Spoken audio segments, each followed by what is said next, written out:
we need to start making yanderes much more worse. Now, let me explain here. That's quite the opener, if I do say so myself. But anywho, I've been seeing this kind of trend, and while yes, I do understand that there's a difference between holding back and actually abiding by your comfort, and that's all fine and dandy, and I think that you should prioritize your comfort. But for the authors who are holding back, make your yanderes worse. Let them have a downward spiral. Let them commit crimes against humanity. Let them commit several crimes, several terms of service violations. Like, let them go insane. The point of yanderes is that they're not morally, good. They're morally bankrupt characters that are hell-bent on making the love interest's life, their enemy's life, even worse for even going near their beloved.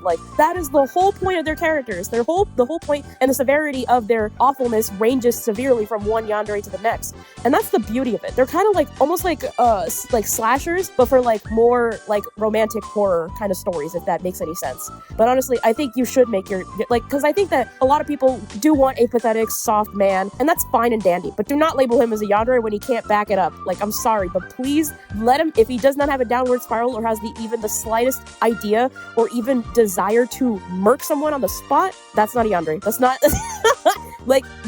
there's a difference between being possessive and being flat out insane. That's the difference I want to make abundantly clear. And I think that authors not taking the risk and taking the jump, it's that they're supposed to be antagonists. That's the entire point of their writing. That's the point. That's their role in the story. So treat them like they're antagonists. Don't let them get away with it. Do not and obviously, yes, there's a difference between romanticizing their actions and condoning, but that's not the point of this video because we're not talking about that. That would stray so far from the point, we would essentially be losing the plot. But anywho, back on topic, I just think that they should be worse. Just let them be awful. Let them be morally bankrupt characters. That's the appeal of them. That's the appeal of them, is that they're essentially lovable villains, or at least romanceable villains, to say the least.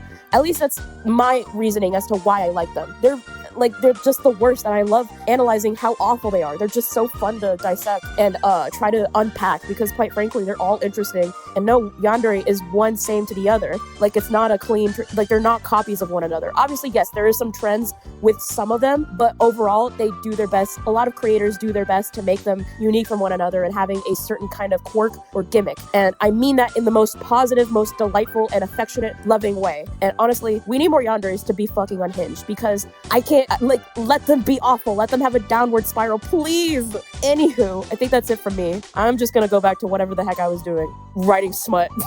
Bye.